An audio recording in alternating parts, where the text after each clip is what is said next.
the sitting room to meet clients. I am selfish, private, and easily bored. Will this be a problem? I smiled, and I shook my head and extended my hand. We shook on it.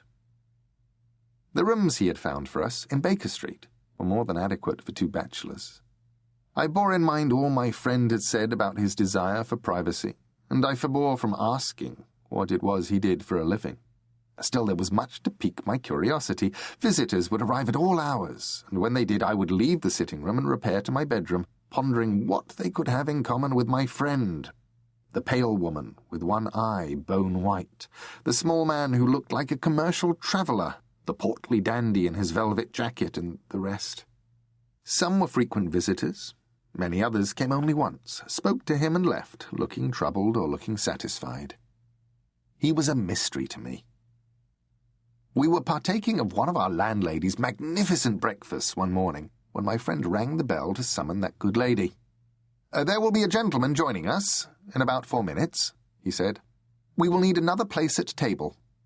Very good, she said. I'll put more sausages under the grill. My friend returned to perusing his morning paper. I waited for an explanation with growing impatience. Finally, I could stand it no longer.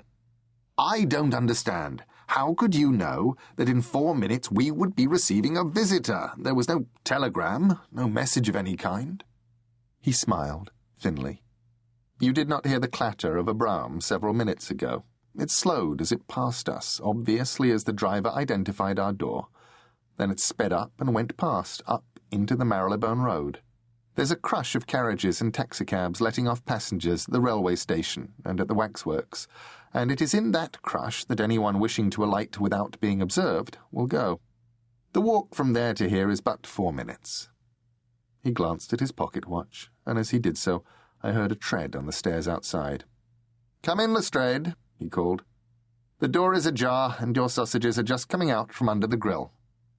The man I took to be Lestrade opened the door, then closed it carefully behind him. I should not, he said, but truth to tell, I've not had a chance to break my fast this morning, and I could certainly do justice to a few of those sausages. He was the small man I had observed on several occasions previously, whose demeanour was that of a traveller in rubber novelties or patent nostrums. My friend waited until our landlady had left the room before he said, Obviously, I take it this is a matter of national importance. My stars, said Lestrade, and he paled. Surely the word cannot be out already. Tell me it is not. He began to pile his plate high with sausages, kipper fillets, kedgeree and toast, but his hands shook a little. Of course not, said my friend. I know the squeak of your brougham wheels, though, after all this time, an oscillating G-sharp above high C. And if Inspector Lestrade of Scotland Yard cannot publicly be seen to come into the parlour of London's only consulting detective, yet comes anyway, and without having had his breakfast, then I know that this is not a routine case. Ergo, it involves those above us, and is a matter of national importance. Lestrade dabbed egg yolk from his chin with his napkin. I stared at him. He did not look like my idea of a police inspector, but then my friend looked little enough like my idea of a consulting detective, whatever that might be. Perhaps we should discuss the matter privately, Lestrade said, glancing at me.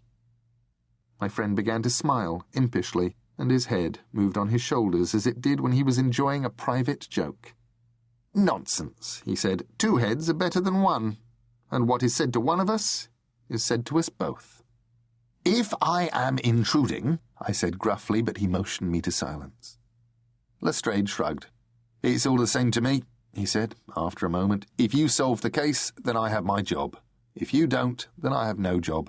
You use your methods, that's what I say. It can't make things any worse.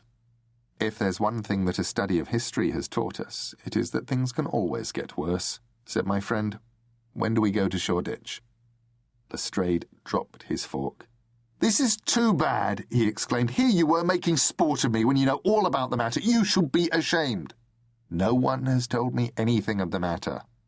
When a police inspector walks into my room with fresh splashes of mud of that peculiar mustard yellow hue on his boots and trouser legs, I can surely be forgiven for presuming that he has recently walked past the diggings at Hobbs Lane in Shoreditch, which is the only place in London that particular mustard-coloured clay seems to be found. Inspector Lestrade.